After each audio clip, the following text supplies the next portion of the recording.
guys, this is the video for my bigger kids, and you should have watched the story The Dot by Peter Reynolds before coming to this lesson, this video for our project. So make sure that you have read that story. Either you watched it just now or you've read it before. So in the story, it does talk about Vashti, and she doesn't know what to draw, so the teacher suggests that you just draw a dot and go from there. So that's how you can be creative. So what we're going to be doing today, we are going to use a dot. I'm going to show you two examples. I'm really excited about the one that I did, and I'm pretty sure that this next one I'm going to do with you guys is going to look good too. So what you will need today is possibly scissors and glue. So this is a glue stick or just the washable Elmer's glue.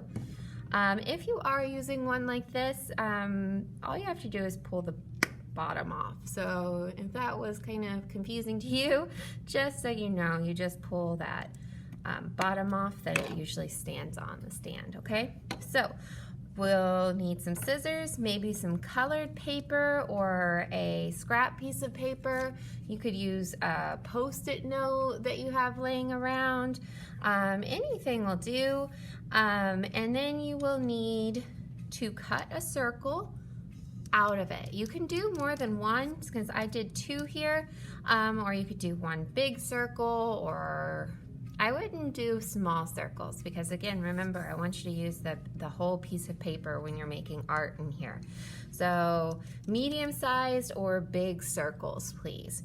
So I already did that, so I already have my circles cut out and glued down, so I'm done with the scissors and the glue, but I will still need pencil, eraser, and colored pencils. If you don't have any colored pencils, you can use crayons instead. You could use colored pencils and crayons. It's up to you. You could do mixed media if you would like. I am going to just stick with colored pencils. And I'm hoping to see that you're trying to mix with the colored pencils, and I'll talk about that some more here in a little while. So what you're going to be doing today, you need to put your dot, whether it's one or two or more, somewhere on your page. If you don't really even want to think about it, you don't. I wasn't thinking too much about mine, but as I got them glued down, I did start to think maybe this is the sun and maybe this is a flower down here. So now that you have them glued down, you are going to start to be creative like Vashti was. But you don't have to do abstract art if you don't want to. So I'm going to draw a real thing, a flower. It's gonna be kind of cartoony looking, but it is realistic. So I'm going to go around the whole thing with some flower petals, taking my time. Remember not to press super hard with your pencil. If you're doing that, you are not going to be able to erase nicely, and it's gonna be bad. A lot of us still make mistakes. I still make mistakes. On my example that I already have done, I actually did the whole drawing and I did not like how it came out. It wasn't that it was bad, it just didn't make me happy. So I erased the whole thing.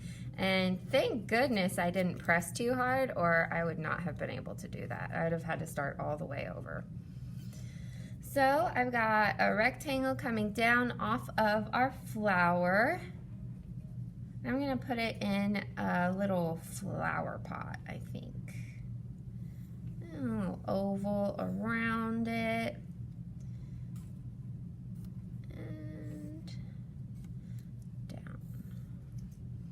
Alright, now we can go in, and I would probably suggest if you just glued this down to wait a little, because you'll probably feel it's a little wet feeling, and drawing on something that is wet is very difficult. So if you need to wait a little bit longer, you can just go back to drawing in other places. I'm going to put some little leaves on our flower, and then I'm going to go ahead and see if I can start drawing in there. So I'm going to put a cute face on my flower. if you're a boy and you want to draw a flower, you are more than welcome to. Instead of making a cute flower, you could make a really angry flower. Maybe he's the only flower that hates getting up in the morning and he just wants to stay asleep and he doesn't like the sun. I think that would be funny to see. I hope somebody makes an angry looking flower. So we've got the big circles, remember? One big circle, 2, 3, 4 circles all together for the eye. So we got the big circle for the actual eye shape. Then we got this circle, which is the color of the eye. And these 2 circles inside. The small one on top is the reflection, and the other one is the pupil.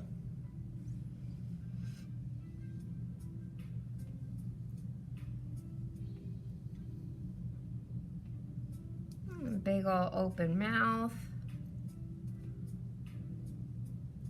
And the tongue. So that's looking pretty good. It is a bit wet. You might be able to tell that I was struggling a little bit. So again, a way around that, if you are going to just do the flower like me, is maybe draw on it before you glue it down, or just glue it down and let it dry for a while and then come back to it. All right, now that we've got that, I'm gonna think about what else I could put all around. So I already said I kind of want this to be the sun, so maybe I could put some nice big fluffy clouds in the sky.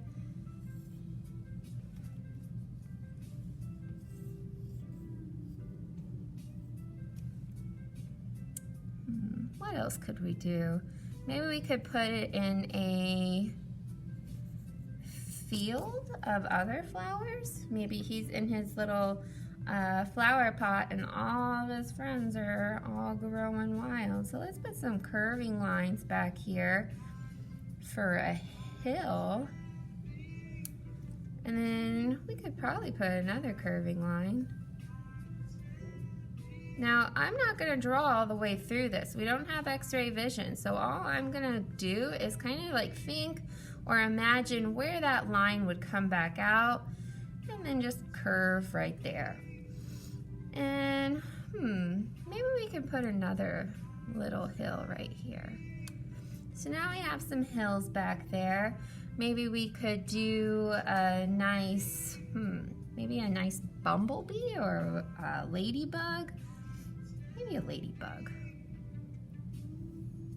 A big circle.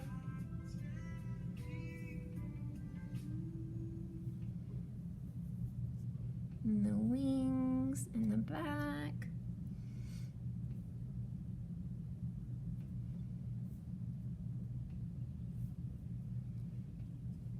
Maybe some polka dots.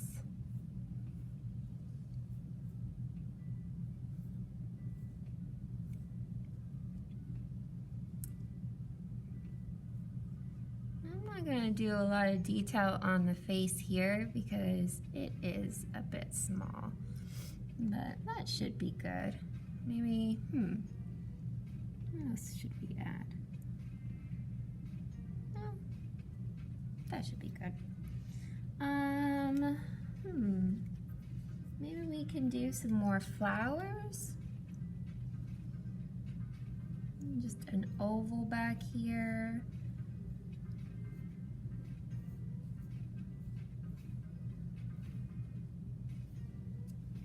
You could do different types of flowers. If you want to do like an easier flower, you could do a big circle with just those big curves all around it. Make sure that you're trying to do better than this for your big one though, if you are doing a flower, because this is, like I said, for the big kids. So this is 3rd, 4th, and 5th grade, and I should hopefully be getting better drawings than this from you. What else should we draw? Let's see, we could put a face on the sun. Maybe we could put some little sun rays coming off of the sun. I like to do them just like this, but it is kind of disappearing a little behind that cloud. That looks okay. And, I was tempted to make the sun angry, but no, I'm gonna keep all of my little characters happy, I think. Let's see.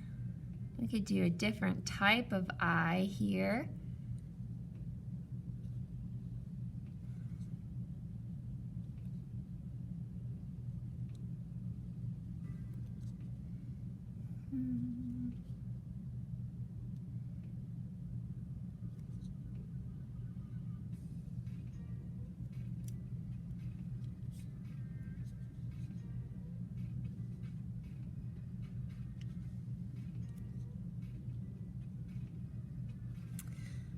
I'm trying to think of anything else we could put. Maybe you could put some more flowers.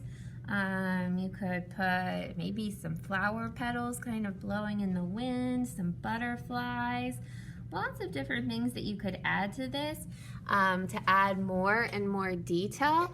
I don't want to take too much time on drawing too much more on this because the biggest goal here is to make sure that you are using your imagination after you just glue 1 or 2 or more dots onto your paper.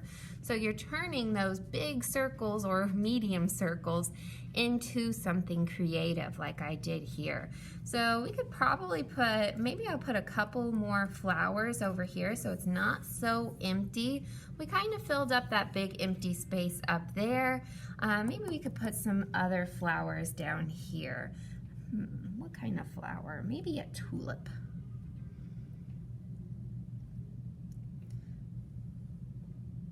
So when I draw stems, I like to do a rectangle instead of just a line because then we can actually color that rectangle in instead of just a line. You can't really do anything with just a line. And you could color the top of it and just outline it, but I don't think that's that great. Alright, now we got kind of a tulip going on. I'm trying to think of some other types of flowers we could draw. Remember, you can always go to Google and see if you can find anything that inspires you. So inspiration is just looking at other art and going, I kind of like that. How could I put that in my picture? Because that's what I do a lot. You can be creative all on your own too, of course. But if you are kind of like Vashti and you're staring at a white piece of paper and you're like, man, I don't know what to do, then just go online and try and see if you can find some pictures of other stuff. And hopefully that will help you find some new ideas. So I think I just found some different types of flowers. Ooh, I want to draw this flower. This one's a little more complicated, so since it is more complicated, maybe I should put it here because it's going to be a bit bigger. So remember when we're talking about space, something that's far away wouldn't be super big. So if I put a big flower back here, it would look like a big, huge mutant flower because it's taking up that whole mountain or that whole hill pretty much. So this guy probably is a little too big. These guys are probably a little too big as well up here, but at least they're closer to us. So it makes it a little better, hopefully. So I got my circle just to kind of help myself, guide myself around with this flower as I do these flower petals. So I've got one petal, another petal. Oh, this one is kind of difficult. Oh no, Miss Mobley, what have you done?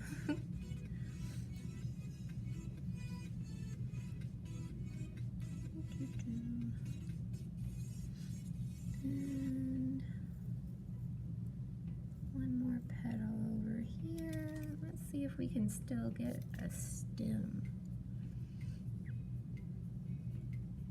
Maybe we'll just put a little triangle like that.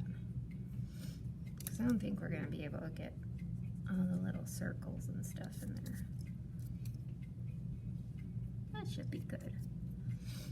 I'll put the leaves coming off. Oh, let's put one going this way. And one going this way. It still looks like a big mutant flower, but that's okay. Maybe we're in a land of mutant flowers and crazy large monster bumblebees. I mean, it can't be super realistic because the sun and flowers don't really have faces. All right, I think that's probably a pretty good spot to stop for now and start coloring. So I'm going to, at the very least, show you, I think I'm gonna use some orange and yellow. So I kind of think of this as a daisy, but daisies are usually they have white petals. So let's go ahead and kind of make this more of like a sunflower instead. And I'm gonna use some yellow and orange. So what I would do first is, if you are mixing with yellow, I would probably always suggest that you use the yellow first because the yellow is pretty light. So it's hard to see. So if you use a darker color first, it's not really gonna show up if you aren't being careful. So now that I know how light my yellow is, I can go in with some orange and mix in that orange. Now this isn't mixing like paint. It's not a liquid, so you're just kind of blending it in. And I want it to be kind of yellow at the tip, so I'm going to leave it about like that. If I want to try and make it more yellow, I could go in with another layer, and I'm not sure if you can quite tell on the video, hopefully you can, that it does get a bit brighter. You could even go in with some red down here at the bottom, closer to the inside of the flower, and mix in a little more. And it's gonna really start to make that flower petal look good. So let's see if we can do another one. If you are using crowns, crowns are way heavier in wax. Like they're just not quite as blendable as colored pencils. Colored pencils have wax in them as well, but not as much. So you can still blend with crayons, but you will need to press very lightly when you are coloring. I hope that some of you do have colored pencils, but if you don't, again, you can use crayons. I do still want to see you kind of try to blend them together a little bit. So I would not suggest markers because you do not blend with markers. All right, so I'm gonna go ahead and stop there. So I have shown you how to blend, and now I wanna show you my finished version. So I've got this one done, and I did a different one, which I really love how it came out. So I have my big dot, my big circle at the top, and then I drew a puppy. So I don't know if you guys know, but Miss Mobley has a corgi at home, so I love corgis. So I went ahead and got my circle. I drew some big triangles off the top for his big ears and kind of a V shape here for the front of his chest, and then his little short stubby legs. And I made sure to kind of put some little curvy zigzags to make him look hairy. So if it is smooth, it's not always going to look very hairy. So make sure you're remembering that. But I'm gonna go ahead and stop the video here because we're almost 20 minutes already. So I'm sorry this went a little bit long. It's hard to draw and teach and do all of these all at the same time. So go ahead and make sure that you watch your videos, you do your assignment, and you take a picture of your beautiful artwork, and remember to sign it like Vashti did in the story. All right, guys, I can't wait to see your beautiful art. Bye.